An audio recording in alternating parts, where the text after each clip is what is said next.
Good morning అందరికీ. Welcome to my YouTube channel. నేను కాబూలి శనగలతో పూరీలోకి, టిఫిన్‌లోకి కూర చేసిన. శనగల కూర కోసం ఫస్ట్ ఒక మనకు కావాల్సినన్ని శనగలు తీసుకొని నానబెట్టాలి. పొద్దున్నే టిఫిన్‌కి కావాలంటే నైట్ నానబెట్టేసి ఫ్రిడ్జ్‌లో పెడితే చెడిపోకుండా ఉంటాయి. ఒక 3-4 అవర్స్ నానబెట్టి ఫ్రిడ్జ్‌లో పెట్టేసిన. తర్వాత ఒక ఉర్లగడ్డ తరిగి పెట్టుకోవాలి. ఒక ఆనియన్ పెద్దది, 2 టమాటాలు కట్ చేసి చిన్నగా, పచ్చి కొబ్బరి ఒక అర చిప్ప పచ్చి కొబ్బరి మిక్సీలో గ్రైండ్ చేసుకోవాలి. తర్వాత ఇవన్నీ రెడీ చేసి పక్కన పెట్టుకొని ఒక కుక్కర్లో 4-5 స్పూన్లు ఆయిల్ వేసుకొని ఎర్రగడ్డ బాగా వేగినాక కొంచెం అల్లం తెల్లగడ్డ పేస్ట్ వేసి బాగా వేపుకోవాలా.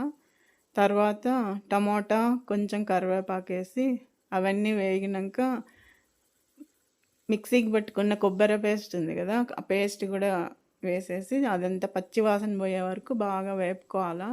వేగినాక పసుపు కొంచెం, సాల్ట్ 1 స్పూను, కారం 2 స్పూన్లు, ధనియాల పొడి 1/2 స్పూన్ వేసి అవన్నీ బాగా మిక్స్ చేసుకోవాలి.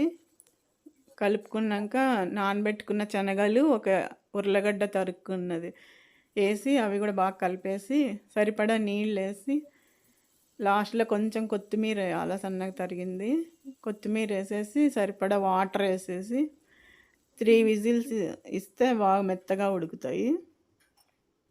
పూరీలోకి బాగుంటుంది కర్రీ. ఎవరైనా ఇంతవరకు ట్రై చేయకుంటే ట్రై చేయొచ్చు.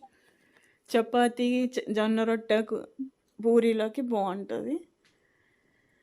అలసందలు వేసి కూడా చేయొచ్చు. ఇట్లా అలసందలు ఉంటాయి కదా, అవి వడకు చేసేవి, అవి కూడా చేయొచ్చు. నేనైతే పూరీలోకి చేస్తున్నా పొద్దున్నే టిఫిన్ బాక్స్కి. టేస్ట్ చాలా బాగుంది. నచ్చితే ఎవరైనా లైక్ చేయండి, షేర్ చేయండి, సబ్స్క్రైబ్ చేయండి. చూసిన వాళ్ళంతా ఒక లైక్ చేయండి. నచ్చితే కామెంట్ చేయండి.